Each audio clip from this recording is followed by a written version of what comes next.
Diagnozavus tą mažakraujystę, vis tiek kažką dabar reikės daryti, kas man bus nuo tos baisiosios intraveninės geležies. Anemija ir atsiranda pas jaunas moteris. Tų priežasčių tikrai yra masė. Yra ir kitų būdų, ne tik hormoninių. Nepasisavina to vitamino B12. Kai nieko nedarai, pradedi kažką tai jausti. Anemijos spektras nuo geležies papildų iki kai kuriais atvejais net ir kaulų čiulpų transplantacijos.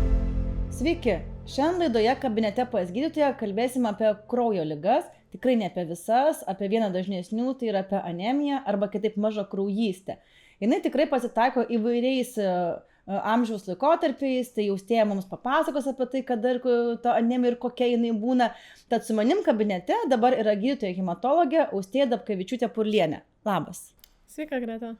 Tai jau įvadą padariau, pasakiau, kad viena dažnesnių, tikriausiai nesuklydau. Ir gal, žinai, trumpai visada mėgstu nuo apibrėžimo, kad mes žmogus nuo pradžios, kaip studentavimo laikai, suprastų apibrėžimas, paskui, žinai, ten simptomai, diagnostika, gydymas, taip ir prabėgti viską iš eilės. Tai gal trumpai ir pradėkime nuo tos anemijos apibrėžimo, kad suprasti, kada yra ta anemija, kada. Taip, tai anemija yra hemoglobino sumažėjimas kraujyje, tas pasimato iš bendro kraujo tyrimo, to pačio paprasčiausio. Jame hemoglobinas turėtų būti mažiau negu 120 moterim ir mažiau negu 130 vyram, maždaug, čia kai kurių laboratorijų normas svyruoja, bet maždaug taip. Priežastys yra tikrai ne tik geležies stokos, kur mes jau labai dažnai esam linkę girdėti tą geležies stokos anemiją, yra ir kitokių priežasčių. Tai kokios dar gali būti priežastys be geležies stokos? Taip, tai be geležies stokos gali trūkti ir kitų vitaminų tam tikrų, tai pavyzdžiui, gali trūkti vitamino B12, gali trūkti folio rūgšties, gali būti visai dar kitos priežastys, pavyzdžiui, lėtinių ligų anemija, pavyzdžiui, gali būti hemolizinė anemija, kai per greitai pradeda irti kraujo eritrocitai. Gali būti ir dar įvairių kitų priežasčių, pavyzdžiui, prie įvairių infekcijų dažnai pakrenta hemoglobinas, jeigu prie tokių netokių rimtų, tai galbūt iki maždaug 30% pacientų, bet jeigu, pavyzdžiui, pasižiūrėtume sunkius reanimacijai gydomus pacientus su sunkiais sepsiais, ten būtų iš viso labai didelis procentas, kuriem hemoglobinas truputėlį pakritęs. Gali būti įvairios kraujo ligos, tiek įgimtos kraujo ligos, kaip yra pakitusi eritrocitų morfologija, tiek įvairios įgytos kraujo ligos, piktybinės ir nepiktybinės, gerybinės. Tai žiūrėjau, tų priežasčių tikrai yra masė ir labai priklauso nuo priežasties, tiek diagnostika, tiek gydymas tolimesnis. Ar yra kažkoks pasiskirstimas, tarkim, tarp amžiaus ir lyties, kad sakyti, viename amžiuje kažkokios vienokios anemijos labiau būdingos, tarkim, arba ten moterims vienokios, vyrams kitokios, yra? Taip, tikrai yra, tai manau ir tu ir aš puikiai žinom, kad jaunos moteris, jom dažniausiai būna geležies stokos anemija, ypač jeigu yra gausesnės menstruacijos, ypač nėštumo metu po gimdymų, kai netenkama daugiau kraujo. Tai tikrai, jeigu kalbant apie jaunus žmonės, tai didžioji dalis mano pacientų bus moteris su geležies stoka. Kalbant apie vyrus, apskritai jauniem vyram anemija yra gerokai retesnis dalykas ir jeigu jau jaunam vyrui nustatau labiau išreikštą tą anemiją, tai tikrai jau reikia rimčiau pasižiūrėti, paieškoti tų priežasčių, tai dažniau kalbėsime apie kažkokius kraujavimus iš virškinimo trakto, jeigu jau radom. Kartais taip iš tiesų su ta pačia geležies stoka matau, kad jeigu labai dažnai kraują donuoja, net atsiranda geležies stokos anemija, čia apie vyrus kalbu, jeigu ateina dėl būtent geležies stokos. Tai jaunam amžiui daugiau mažiau taip, aišku, nieks nedraudžia jaunam amžiui susirgti kraujo ligą tam tikrą, arba kai kurie žmonės jauni turi tam tikrų uždegiminių lėtinių ligų, pavyzdžiui, celiakija, kai gali būti ta pati geležies stokos anemija. Tai nieks nedraudžia būti ir kitų kažkokių tai priežasčių, bet visgi jaunam amžiui moteris geležies tokia klasika yra. O kalbant apie vyresnį amžių, tai lėtinių ligų anemija, nes dažnai jau turime daug lėtinių ligų, funkcinė geležies stokos anemija, taip pat vyresniam amžiui yra dėja dažnesnės ir kraujo ligos, ypač kalba eina apie piktybinės kraujo ligas. Grįžtant prie moterų, čia žinai, akmuo į ginekologijos daržą, tai tikriausiai, aš manau, kad neklystu, kad dažniausiai jaunom moterim būna, tarkim, ginekologinės priežasties, ypatingai tom, kurios gausias mėnesinės turi, tai kad tas priežastis tikriausiai būna gausias mėnesinės, tas kraujo netekimas toksai. Ir aš labai dažnai mėgstu su savo pacientėms šnekėti, labai daug tokių pacienčių turiu ir dažnai sakau, yra įsivaizdavimui, kad per mėnesinės jūs netenkate, kaip donuotumėt kraujo, netenka didelį kiekį kraujo gausiai kraujuodamos. Organizmas turi iš kažkur tokią hemoglobiną atsistatyti. Tai būna, kad sunaudoja tą visas geležies atsargas, pasistato tą hemoglobiną, praeina mėnesis vėl gausiai kraujuoja. Bet tai aišku, kad tas geležies deficitas ir atsiranda, nes atrodo, jeigu tu jo nepapildai, tai iš kur tu plytų statybinių gauti, jeigu jų nebėra, jas visas išnaudoji. Tai va, ta turbūt geležies stokos anemija ir atsiranda pas jaunas moteris dėl tų ginekologinių priežasčių. Dar labai vienas toks ne kaip fiziologinis dalykas, bet labai dažnai pasitaikantis, gal tu gali kiek pakomentuoti, nėščiųjų tą mažą kraujystę. Tikrai labai dažnas dalykas ir labai neretai nėštuo metu yra susidurima su maža kraujystė. Kas čia atsitinka? Taip, iš tiesų, net iki 50% nėščių pasitaiko geležies stoka arba geležies stokos anemija. Dėl to, kad labai išauga geležies poreikis. Geležies reikia motinos papildomiem eritrocitam gaminti, visai placentai, vaisiaus kraujotakai pagaminti reikia papildomai tos geležies. Man iš tiesų labai patiko vienos profesorės iš JAV toks vaizdinis palyginimas, kad vienam nėštumui reikia tiek geležies, kiek yra 4 kraujo transfuzijose. Tai iš tiesų tikrai didelis kiekis. Jeigu tiek tu norėtum donuoti per 9 mėnesius, tau net neleistų. Sakytų, kad per daug. O va čia vieną nėštumo metu iš tiesų per tą moteris perina, kad tiesiog reikia labai daug papildomos tos geležies. Ir dar nėštumo metu, kas yra būdinga, kai pradžiai kalbėjom apie apibrėžimą anemijos, tai nėštumo metu net normos yra kitos moterim pritaikytos, čia irgi gal tos, kurios laukėsi jau klausys, labai noriu tą pabrėžti, kad 1 ir 3 trimestrą mes turim iki 110, tas gali kristi, dar skaitoma, kad norma, kai sakėm, nėštumo metu apie 120, tai čia iki 110, o 2 trimestrą hemoglobinas gali kristi net iki 105 ir tai skaitoma dar normos tos ribos. Aišku, dažnai aš jau tokį dedu vėliavėlę, kad jau trūks ir tikriausiai, jeigu nieko nedarysim, reikės vis tiek tą geležį vartoti, jis nukris žemiau normas, bet net normos yra pakoreguotos nėštumo laikotarpį. Taip, labai gerai viską pasakai ir labai džiugiuosi, kad apie vėliavėlę užsiminiai. Apie tai, ką kalbėti, yra fiziologinė nėštumo anemija, kai dėl kraujo praskiedimo pamažėja tas hemoglobinas.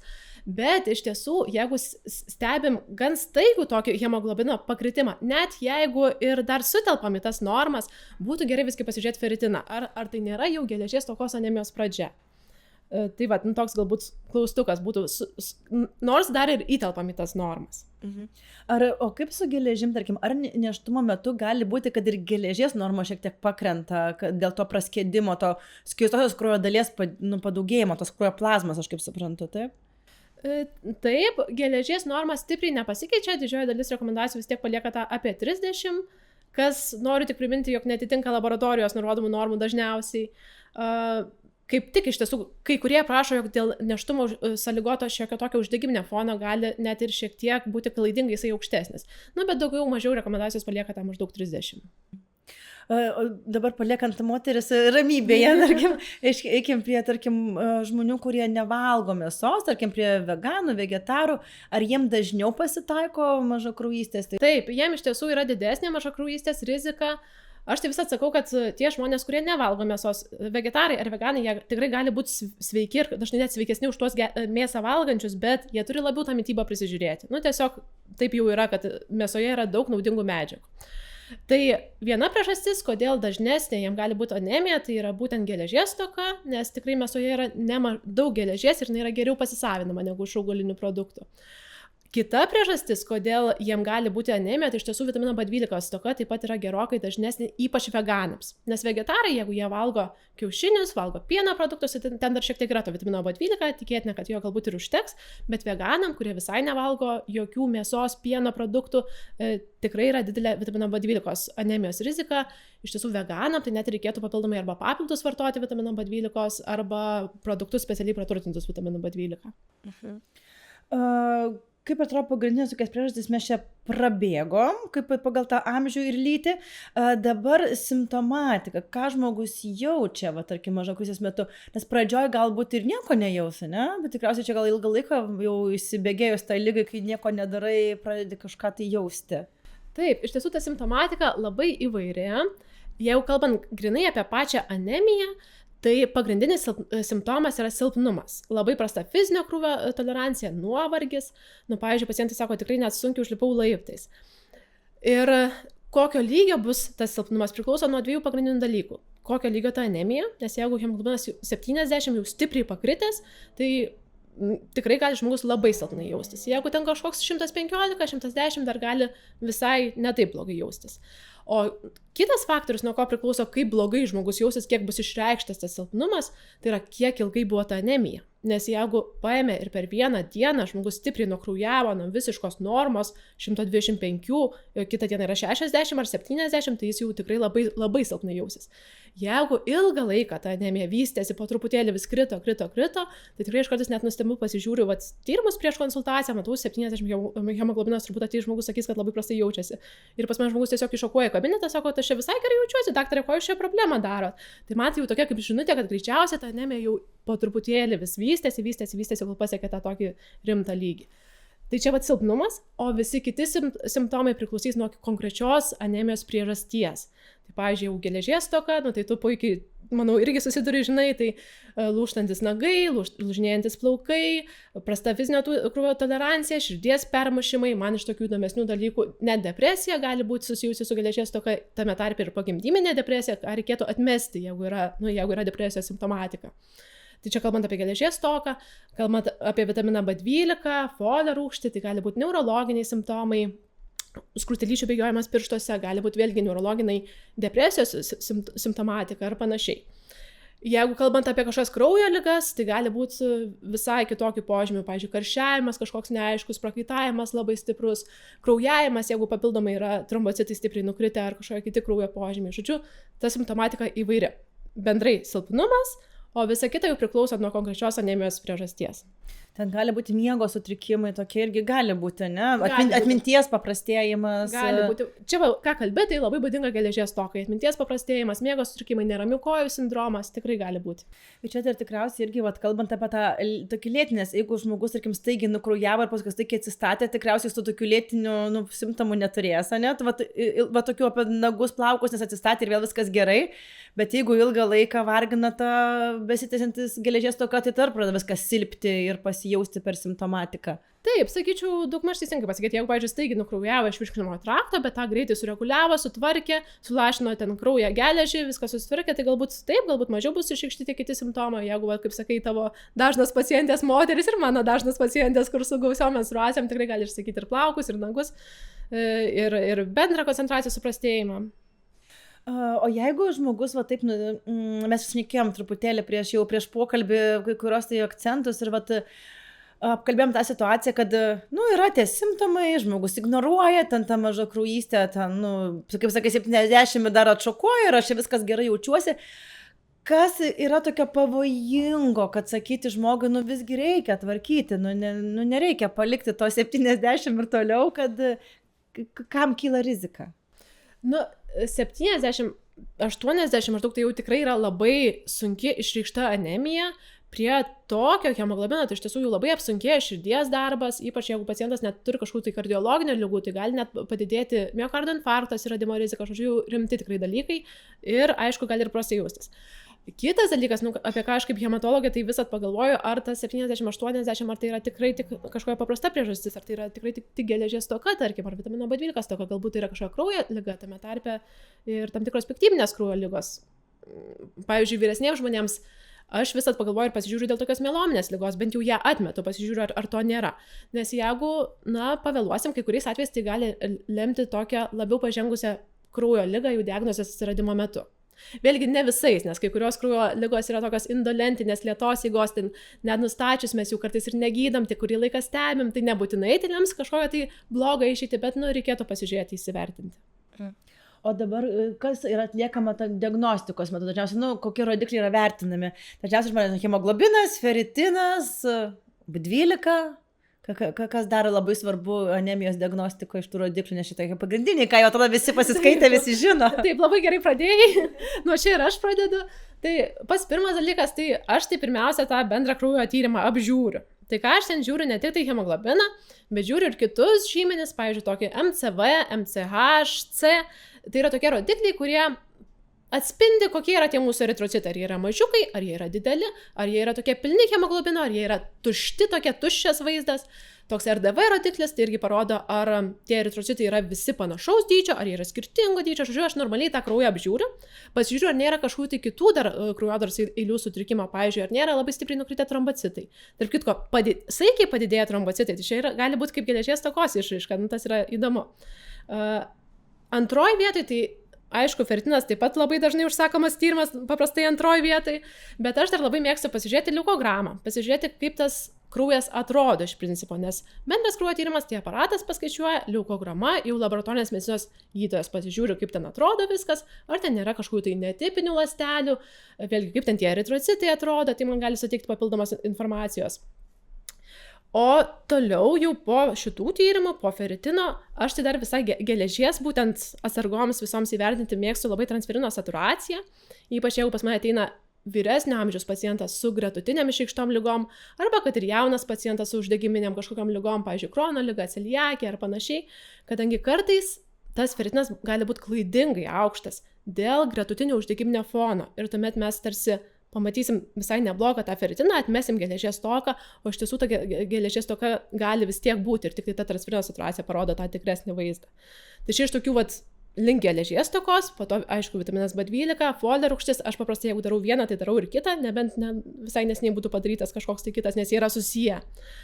Taip pat hemolizė žyminis, vėlgi ar nėra to tokio perteklinio kraujo ląstelių irimo, kai kuriais atvejais, jeigu galvoju apie kažkokias tai kraujo ligas, tai gali prireikti ir kaulų čiulpų biopsijų, ten visokių labai prašmatnių molekulinių tyrimų, bet jau tam tikrais specifiniais atvejais, kur sprendžia hematologas. Žinai, tai dabar labai atsakai gražiai tą tokį žmonėmį klausimą, kai gauna tą kraujo tyrimo rezultatą, ten būna labai daug įvairiausių trumpinių ir skaičiukų. Ir dažnai būna, pažiūrė, tai ten kokius 3 trombocitai, eritrocitai, leukocitai, daugiau čia nesupranti ir nereikia. Visgi ten tie kiti rodikliai yra ne veltui įdėti, specialistų vertinimai yra reikalingi. Tai ne tik feritinas ir bendras kraujas, tai visi kaip ir fainai. Tai vadinasi, yra ko paieškoti. Ir aš kažkaip, žinai, kai tu sakai, kad padarau, tarkim, ir B12 ir folio rūgštį, tai, atrodo labai logiška, nes, jeigu negali taip daryti, kad padarai B12 normą, ateik dar kartą, vėl paimsi kraują, pažiūrėsi folio rūgštį. Dažniausiai tu darai kelis rodiklius vienu metu ir tai yra susiję ne tai, kad su kažkokiais finansiniais dalykais, kad pacientas daugiau sumokėtų pinigų, o su to tokiu patogumu, kad negali žmogus badyti dėl kiekvieno rodiklio kiekvieną dieną ir po vieną rodiklį visi ieškoti. Tu ėmė ir tada žiūri, kas gerai, kas negerai, ką atmesti, ką patvirtinti. Tas, tikriausiai toks vienas bendras ištyrimas specialistui labai padeda greičiau surasti tą priežastį, kodėl čia taip atsitiko su tais rodikliais. Taip, aš labai tau pritarčiau. Gal tik tai pasakysiu, kad jeigu jau aš akivaizdžiai matau, kad tai geležies stokos anemija, man tikrai gali pilnai užtekti bendro kraujo tyrimo ir feritino. Bet tiesiog jeigu matau, kad čia nepilnai susiveda į tą geležies stokos anemiją ir net visai nėra tos geležies stokos, tai tai jau reikia žiūrėti plačiau. Kaip supratau iš tavo pokalbio, kad kiti specialistai yra labai dažnas tavo, kaip sakyti, bendrakeleivis tavo diagnozė ir dažnai tenka nusiųsti, tarkim, ir pas ginekologą, ir pas gastroenterologą paieškoti tų priežasčių, ar nekraujuoja iš kažkur. Taip, tai jeigu kalbam konkrečiai apie geležies stokos anemiją, tai tikrai bent jau ar konsultuotą ginekologo tai visat pažiūriu, kada konsultuotą ginekologo taip pat visat pažiūriu, ar ten kažką rado ginekologas, taip pat atkreipiu dėmesį. Gastroenterologai tavo paminėti taip pat, tikrai tie žmonės, kur su geležies stokos anemija reikėtų pasižiūrėti, ar nėra kažko tai kraujavimo iš virškinimo trakto, tam tikrai specifiniais atvejais, ar nėra Helicobacter pylori infekcijos, ar nėra kažkokių tai malabsorbcijos sindromų, celiakija, kitos ligos ir panašiai. Tai irgi tikrai ta specialybė, kur dažnai parašau tą siuntimą. O visa kita jau priklauso nuo konkrečios klinikinės situacijos. Sakyčiau, kitų anemijų atveju rečiau kažkada siunčiu specialistams negu būtent geležies stokos anemijos atveju. Diagnozavus geležies, ne tik geležies, apskritai, diagnozavus tą mažakraujystę, vis tiek kažką dabar reikės daryti su mityba, papildais, gydymu ir visa kita, kadangi tų priežasčių anemijos yra nemažai, gal geležies stokos yra tokia dažniausia, tai turbūt mes daugiausia klausimų tą temą ir turėsim, tai gal pradžiai nuo jos ir pradėkim ir paskui pabaigoje dar aptarsim ir kitą tą gydymą, gerai? Tai turim, tarkim, geležies stokos anemiją, tai kaip keičiasi mityba, ką tu rekomenduotum žmogui, papildomai dar be vaistų padaryti? Aš tai gal sakyčiau, jog reikia turėti omeny, kad jeigu jau yra išreikšta geležies stokos anemija, vien vaistais paprastai vien mityba paprastai nepasikelsi pilnai tų geležies atsargų, nes labai dažnai iš pacientų girdžiu klausimą, gal čia man nereikia vaistų, gal čia aš galiu pavalgyti burokėlių ar mėsos ar dar kažką.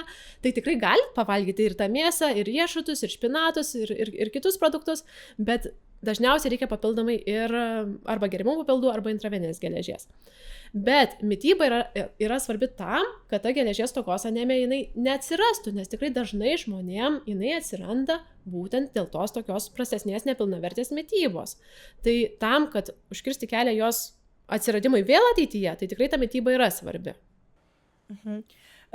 Turbūt ir lygiai taip pat ir kažkokių tokių priežasčių naikinimas, kaip gausios mėnesinės, ne? Tarkim, tai kai mes dažnai, irgi su pacientėm būna kalbam, kad sako, aš vartoju ten papildus, gerai maitinuosi, bet vis tiek man tas hemoglobinas žemas ir žemas, gausiai kraujuoja. Tai dažniausiai tai būna man toks atrodo, sakau, tai labai atrodo, kaip į kriauklę, vieną mes įpilam, bet per kitą galą išleidžiam tą, ne? Tai atrodo, jeigu tu tas priežasties nesutvarkysi, tai ir ta gal anemija niekada nesumažės, nes jeigu tu suvartoji daug tos geležies, bet per mėnesį tu labai daug jos netenki, tai esi tam pačiam lygmenį, ačiū Dievui, kad bent suvartoji, nors nebemažėja daugiau, kad jau bent jau pasilaiko, bet geležies taip ir neatsistato, jinai pastovi organizmas ją sunaudoja, kiek tu jos duodi, per sekas mėnesines ją sunaudoja. Ir va tokiam ir sukiesi tam tokiam rarate. Tai tikriausiai tas toksai pradžioje, jeigu tu žinai priežastį, dėl ko tos geležies trūksta, tai būtų logiška tą pašalinti priežastį. Arba, H. pylori infekcija, kaip tu sakai, tarkim, blogina geležies įsisavinimą, tai reikia panaikinti tą priežastį, kad pagerinti geležies įsisavinimą. Taip, tu visiškai esi teisi, tikrai patarčiau, jeigu yra gausios menstruacijos, koreguoti jas ir yra pasikartojanti geležies stoka. Kartais pas mane būna ateina pacientė su neseniai ten prieš kokius metus įsistačiusi spiralę ir ateina jau dėl aukštoko feritino. Ir aš pamatau tikrai tokį, vyrišką feritiną, 130 koks nors, sakau, tai gal jūs čia spiralėje sėdėjot? Sakau, taip, čia, žinai, tai tikrai tas toks sukoregavimas gali padėti išvengti tų geležies stokų pasikartojimų. Kalbant apie Helicobacter pylori, taip pat tu labai teisingai paminėjai ir džiaugiuosi, kad paminėjai, Helicobacter pylori infekcija yra viena dažniausių tokios sunkiai koreguojamos geležies stokos priežastis. Ir jeigu mes randam Helicobacter pylori ir net jeigu nėra jokių simptomų, jokio skrandžio skausmo, nieko nėra, vis tiek reikėtų ją šalinti, jeigu taip pat yra geležies stoka, pasikartojantį ypač. Tai va, tokia žinutė, kad tikrai reikėtų susižiūrėti. Ir gal dar, žinai, kada paminėjai, tarkim, apie spiralę, norisi, žinai, moterim iš karto pasakyti, kad yra ir kitų būdų, ne tik hormoninių, kad tikrai verta, kad jos dažniausiai kartais bijo koreguoti tą priežastį ir ateiti pas ginekologą, dėl to, kad galvoja, kad apart hormonų nieko jai neišrašys ir, kaip ir žino, iš anksto atsakymą. Sako, man tik hormonus pasiūlys, ko ten eiti, ne? Tai dažnai aš suprantu, kad galbūt kartais taip atsitinka, kad nepasiūlo nieko kito, bet kas žiūrės bent jau šitą laidą, aš noriu, kad jūs žinotų, kad yra kitų būdų, ne tik hormoniniai, sumažinti mėnesinių kraujavimą. Tai nueikit pas vieną ginekologą, jeigu čia rado sprendimą, ateikit pas kitą ginekologą, sprendimą tikrai galima surasti, bet svarbu ateikit ir bandykime ieškoti to sprendimo.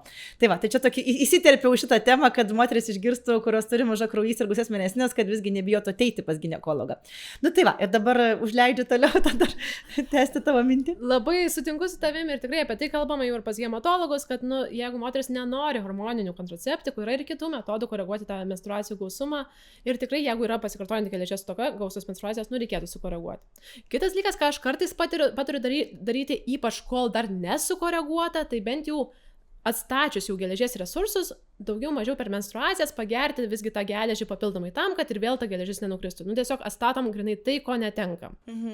Tai čia dabar einant prie tų geležies papildų. Dar man toks norėtųsi įsivažiuojant tos geležies papildus, yra jų visokiausių. Ne? Mes dar prie lašinės tos intraveninės geležies prieisim, bet tie papildai ten ir būna ir bisglicinatas, ir fumaratas, ir ten liposominė geležis. Ar yra kažkokia tai geresnė, blogesnė, geriau įsisavinama, kodėl tiek daug tų formų mes turim? Taip, gerai tu pasakei, labai aktualus klausimas. Aš pati galvoju, gal aš esu truputėlį senamadiškas šitoje srityje, kadangi aš, bent jau kol kas labiau pasisakau už receptinius geležies preparatus, registruotus kaip vaistai, kadangi juose paprastai yra daugiau geležies. Tarkim, palyginus kai kuriuos geriamus preparatus vaistinius, ten yra 80 mg elementinės geležies, papilduose, kaip taisyklė, yra iki 30. Daugiausia, ką esu mačius, beros 40 ar 50. Tai 2-3 mažesnė dozė. Ar tas galimai geresnis įsisavinimas atstoja tą 2-3 mažesnę dozę? Aš nežinau. Ir kodėl aš nežinau? Nes tai yra papildai, su kuriais visgi nėra dar atlikta papildomai klinikinių tyrimų, todėl jie ir neregistruoti kaip vaistai. Tai aš šiai dienai, jeigu jau turim geležies stokos anemiją ypač, bet ir išreikštą geležies stoką taip pat, aš rinkčiausi receptinius preparatus. Tiesiog daugiau turim duomenų. Vėlgi, yra tam tikrų niuansų. Tikrai papildai gali būti naudojami profilaktikai, gali būti naudojami, jeigu yra kažkokios lėtinės ligos ir tiesiog tam, kad palaikyti tuos geležies resursus, tikrai gali būti naudojami. Jeigu labai sunkiai toleruoja žmogus geriamus receptinius preparatus, tai pirmiausia, aš paprastai keičiu į tiesiog kitą receptinį preparatą, yra skirtingų jų, gali būti kai kuriais atvejais išbandomi ir papildai. Bet aš to vietoj taip šiek tiek galbūt ir senamadiškai žiūriu. Nežinau kaip tu. Visaip, aš matai, jeigu yra geležies stoka, tikrai kaip žemas hemoglobinas, ant žemas fertinas, tai taip, tai aš manau irgi, manau, kad už receptinius esu, bet tarkim yra tų variantų, kur galbūt, kaip sakai, tokias ant tos raudonos vėliavėlės, kur tu dar neturi to nukritimo, bet tu sakai, bet jau būtų gerai galbūt kažkokius papildus pagerti, tai tada jau galbūt ir tada būna, kad skiriu, sakau, tos papildų formą ir tą mažesnę koncentraciją, kad šiek tiek palaikyti ir biškai praturtinti, padidinti minimaliai. Manau, kad labai teisingai darai ir manau, kad tu gerokai dažniau susiduri su tais tokiais paribiniais atvejais, nes pas mane, kaip pas hematologą, jau dažnai ateina ten, kur 5 feritinas, 115 hemoglobinas. Dažnai ateina jau tikrai su pakankamai tokiais išreikšta ta geležies stoka arba geležies stokos anemija. Pas tave, galbūt dažniau ateina tas tokias, paribiniai atvejai, nėštumai visi, kur tai tiesiog... Jo, mes per nėštumą dažnai turim tų tokių geležies, kur, kaip šnekėjom, kad ten 105-110 ant ribos, toksai, kur kaip ir dar nesiskaito anemija, bet jau matai, kad jau krenta, tai toksai, tokių variantų, tai... O yra dar visokių ir skista, tenais geležis, tabletinė geležis, ar čia yra kažkokio skirtumo toje formoje, ar čia labiau tik tais yra su vartojimo lengvumo susiję, kad tarkim lengviau vartoti? Man asmeniškai tai atrodo, kad vėlgi, kad tabletinė šiek tiek lengviau vartoti, kad tarsi aiškiau kokią tu dozę suvartoji. Manau, kad jeigu nėra problemų kažkokiu tai suryjimu, tai kaip ir aš labiau linkstu paprastai prie tos tabletinės formos. Jeigu nebent yra kažkokie ryjimo sutrikimai, galėtų būti kaip pasirinkimas skista geležis, taip pat vaikai, galbūt kur, čia gal jau geriau pediatrai pakonsultuotų, bet aš įsivaizduoju, kai pagal svorį reikia dozuoti, tai kartais visai patogu ta geriama geležis. Bet šiaip bendrai, tai aš labiau linkstu link tablečių. Mhm. Ir dar dažnai labai akcentuojama yra tas svarbus gerimas geležies preparato, nes mes kaip žinom, kad ten kai kurie produktai blogina įsisavinimą, ne? Kada geriau gerti ryte, vakare, prieš maistą, po maisto, čia jau labai svarbu tas vartojimas. Taip, vartojimas tikrai yra svarbu ir neteisingas vartojimas stipriai sumažina pasisavinimą. Ką norėčiau, taip standartiškai, tai sakyčiau, kad 2 valandos prieš maistą arba 2 valandos po maisto geriau su vitaminu C. Paros metas nesvarbu, bet geriau daugmaž tas pats paros metas. Jeigu patogu ryte, jeigu nepatogu ryte, tai galima vakare. Ne su pieno produktais, ne su kava. Kava, pienas turi bent per 2 valandas būti atskirti. Tai aš, pavyzdžiui, pacientams sakau, kad jeigu jūs ryte geriat pieną ir jums, pavyzdžiui, reikės kažkaip ten labai tą kavą ar košę su pienu nukelti kažkuria pusę, tai gerkite geležį vakare. Tiesiog pasiderinti pagal savo dienotvarkę. Bet, ką noriu paminėti, kad, pavyzdžiui, jeigu prastai toleruoja žmogus geriamą geležies preparatą, sunku prisiderinti prie tokio režimo, yra dalis geležies preparatų, kurie gali būti vartojami su maistu. Tai tiesiog dar pasitikslinti pagal informacinį lapelį. O dabar paminėjai vitaminą C, ne? Tai jis gerina pasisavinimą, kad rekomenduojama kartu, net kartais papildai yra jau sudėtiniai, kad su vitaminu C. O dar yra kažkas, ar iš maisto produktų, su kuriais, tarkim, sakyti, kad gerina pasisavinimą, kažkokie rūgštus, citrusiniai, ten vaisiai, kad sako, jau su jais gali valgyti, nebūtina prieš ar po.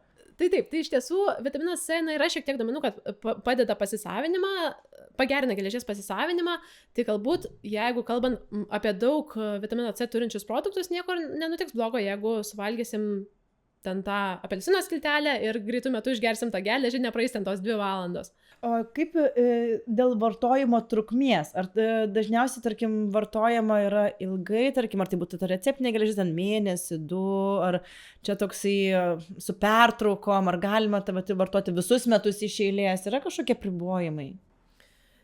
Taip, tai apskritai, jeigu jau turim geležies stokos anemiją ir ją gydom geriamais preparatais, tai tikėtina, kad reikės vartoti ilgai, bent 2, 3, 4 mėnesius, tai tikrai yra netrumpas laiko tarpas. Ir va, aš už tai kartais ir paminiu, kad su mityba, jeigu jau su geriamais preparatais, kur nemažai daug tos geležies yra, užtrunka, kol pakeliam, tai įsivaizduokim, kiek laiko užtruktų su burokėliu pakelti tą geležį iki visiškos normos, ar su mėsa reikėtų suvalgyti nežmoniškus kiekius tos mėsos, ir tai dar ilgiau užtruktų. Kažkokių tai ribojimų, kad jau tiek laiko negalima gerti, tai nėra, tik svarbu pasižiūrėti, ir ta geležies stoka išlieka. Jeigu jinai išlieka, tai gali būti tęsiamas tas gerimas. O kada jau tą intraveninę geležį rinktis, tarkim, nes dažnai, ar yra tas kriterijus, kad sako, negaliu gerti, atsibodo jau, sako, kiek ten 4 mėnesiai, sako, Dieve, nenoriu tiek. Tai čia kriterijus yra, kad žmogus, nenori gerti. Taip, džiaugiuosi, kad tai pasakėjai. Iš tiesų yra, 3 tokios pagrindinės indikacijos. Viena jų yra geriamos geležies netoleravimas arba efekto nebuvimas. Tai galbūt, jeigu vieną preparato netoleruoja, tai aš dar tikrai pabandyčiau bent 2, galbūt ir 3, bet jeigu tikrai eilės preparatų netoleruoja, tai galima skirti intraveninę geležį. Jeigu nėra atsako, lygiai taip pat. Iš tokių mitų, ką dažnai girdžiu, tai iš pacientų, kas man čia bus, jeigu jau nuo geriamos geležies aš ten ir pykina, ir viduriuoju, ir visa kita, tai kas man bus nuo tos baisiosios intraveninės geležies. Tai aš vis atsakau, kad netoleravimas geriamos geležies tai nėra kontraindikacija intraveninės geležies lašinimui, o kaip tik indikacija. Nes mes tada apeisim tą virškinamąjį traktą, kuris yra sudirginamas su ta geriama geležim, ir kaip tik tų virškinamo trakto šalutinių reiškinių išvengsim. Tai džiaugiuosi, kad tai paminėjai, tai pirmoji indikacija. Taip pat aš linkčiau prie intraveninės geležies tais atvejais, jeigu yra išreikšta geležies stokos anemija, taip daugiau mažiau, jeigu jau hemoglobinas yra mažiau negu 110, linkčiau labiau prie intraveninės, tiesiog nes sugeriama dar ilgiau užtruksim, kol mes atstatysim. Ir trečioji tokia indikacija, jeigu yra greito atstatymo poreikis. Tai va čia galėčiau paminėti, kad jeigu, pavyzdžiui, yra planuojama kažkokia didesnė chirurginė operacija, yra kažkokia kraujavimo rizika. Tiesiog, jeigu reikia to greitesnio atstatymo ir mes negalim laukti tos 2, 3, 4 mėnesius iki efekto, tikrai vertėtų susilašinti tą intraveninę geležį. O kaip su atvejais, kai hemoglobinas yra normalus, anemijos nėra, bet yra žemas feritinas, mes matom žemas geležies atsargas, ar tada galima lašintis, ar netgi sakoma, kad negalima? Galima, tai vėlgi, pirmoji indikacija, jeigu netoleruoja arba nėra atsako, tai galima lašinti. Net jeigu ir hemoglobinas geras, bet feritinas žemas. Galima, tai. Nes čia tikriausiai dažnas klausimas, nes, tikriausiai yra populiarėjantis dalykas, žmonės daugiau apie tai girdi, ir tų klausimų kyla, ir tų visokių mitų kyla, tai, kas yra visiškai natūralu. Dar, kalbant apie geležį, aš pagalbėjau, kad dėl tos virškinimo sistemos, bet kartais būna, kad tiek nuo tų geriamų preparatų, nežinau kaip su intraveninė geležim, būna, kad užkietėja viduriai. Priešingai žmonės skundžiasi, kad labai sunku pasituštinti, tai čia yra priežastis tikriausiai, kad taip nutinka, ne? Taip, tai visiškai teisi, gali būti viskas, gali būti viduriavimas, gali būti vidurių užkietėjimas, gali būti pykinimas, gali būti nenorėjimas valgyti, tikrai plati puokštė gali būti tų gastrointesinių šalutinių reiškinių, tai vėlgi, jeigu paskiriam preparatą ir tą žmogus jaučia, tai nerekomenduočiau kankintis 3 mėnesius geriant tą geležį. Pirmas, jau po savaitės, jeigu tikrai žmogus išsako rimtus tokius šalutinius reiškinius, galima keisti į kitą preparatą. Pasižiūrėk, ir pilnai gali būti, kad vieno netoleruoja, net ir to pačio receptinio preparato, kitą receptinį preparatą toleruoja. Tai va, tai tikrai. O intraveninę geležį galima nėščiosiams? Labai džiaugiuosi. Galima. Tik apart pirmą trimestrą. Dėl pirmo trimestro iš tiesų irgi nėra duomenų, kad būtų žalinga, bet ir nėra pakankamai saugumo duomenų. 2, 3 trimestras saugu.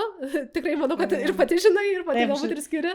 Specialiai iš to klausimą ir paklausiu, nes labai dažnai susidurima būtent košerių ginekologijos su šitais mitais, kad ateina, tarkim, ar iš kitų specialistų ar dar kažką ir sako, kad negalima. Tikrai galima. Tai galvoju, turiu progą hematologą prieš čia pasisodinusi, tai paimti ir paklausyti šitą klausimą. Toks provokacinis mano klausimas buvo.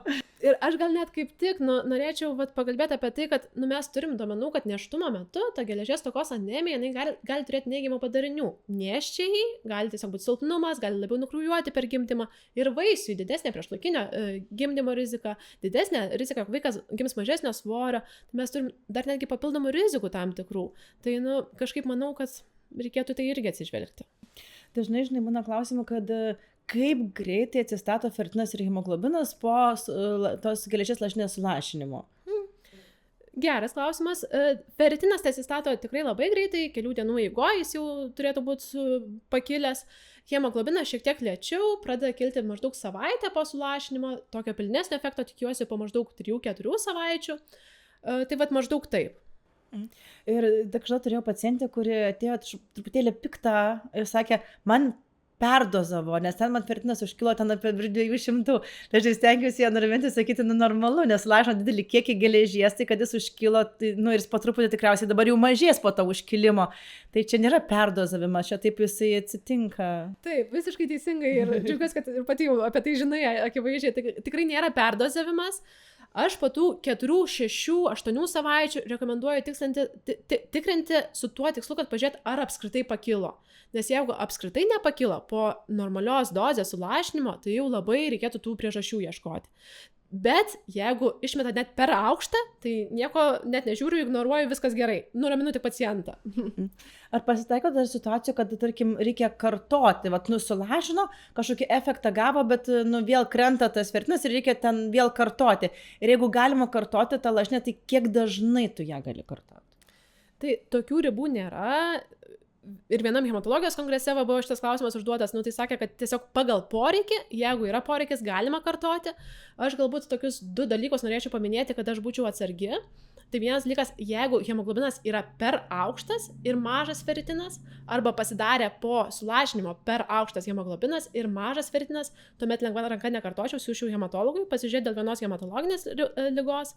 Ir kitas dalykas, visgi pasižiūrėti, ar tikrai yra ta geležies stoka, nes kažkaip iš praktikos stebiu, kad jeigu kartais ar žmogus, ar kiti specialistai mato anemiją, iškart nori tą geležį skirti. Ar geriamą, ar intraveninę, bet anemija gali būti ir kitų kilmių. Tai jeigu tiesiog nėra geležies stokos, arba net per aukštas užkilo tas hemoglobinas, tai lengva ranka nekartočiau. Ar, tarkim, susilašinus intraveninę geležį reikia, tarkim, gerti toliau? Tas būna baimė pacientų, kad sako, tai ar susilašinus ir vis tiek toliau reikės, nes dažniausiai lašinus tam, kad nereikėtų gerti. Tai sakyčiau, kad kokias 6-8 savaitės po sulašinimo tikrai nereikia.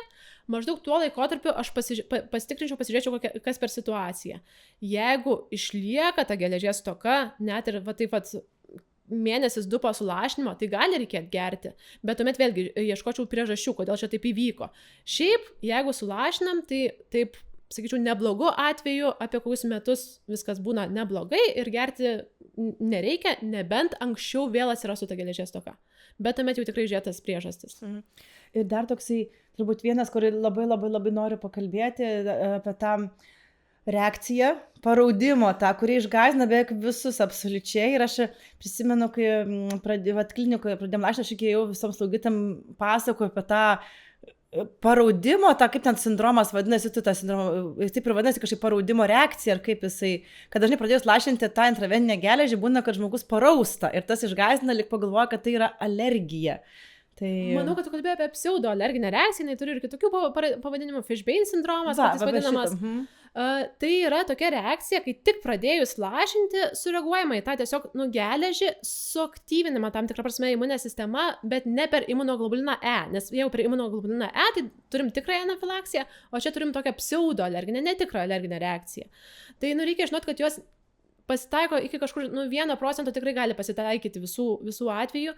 Jos, jeigu pasireiškia, tai lašinimo pradžioj, kelias minutės žmogus gali jaustis pakankamai prastai, gali parausti, truputėlį tinimo, kažkoks spaudimo jausmas būti, bet neturėtų, pavyzdžiui, kristi spaudimas ir jinai kelių minučių eigoje turėtų praeiti. Jeigu jinai praeina, tiesa, sustabdom geležies mes infuziją, ramiai žmogus pabūna, paguldam žmogų, jeigu jinai praeina, geležį atnaujinti galima. O kokios yra rizikos lašinimo, tarkim, kad sustabdyti lašinimą? Gali būti žmogus alergiškas šitiem vaistam? Gali būti alergiškas, kaip ir su visais kitais vaistais ir vaistiniais lašinimais preparatais, bet labai norėčiau pabrėžti, kad tikrosios tos anafilaksijos, jos yra tikrai labai retos. Vėlgi, kai kurie ekspertai apibūdina, kad tokio pat dažnio, kaip ir lašinant bet kokį kitą intraveninį preparatą, antibiotiką, į veną lašinę ar panašiai. Jos tikrai yra retos su dabartiniais preparatais. Bet kaip ir visoje medicinoje yra rizikos tam tikros, visada. Kaip atrodo, apie tą geležies stoką tiek daug prišnekėjom, norisi nepalikti taip visiškai nuo šaly ir kitų priežasčių, tai ta B12 stoka, tai kaip ten yra gydoma, kaip gydom kitų priežasčių mažakraujystė? Labai džiaugiuosi, kad nuo B12 iš karto ir užsiminėte, nuo jos ir pradėsiu. B12 tokie, sakyčiau, 2 pagrindiniai porūšiai.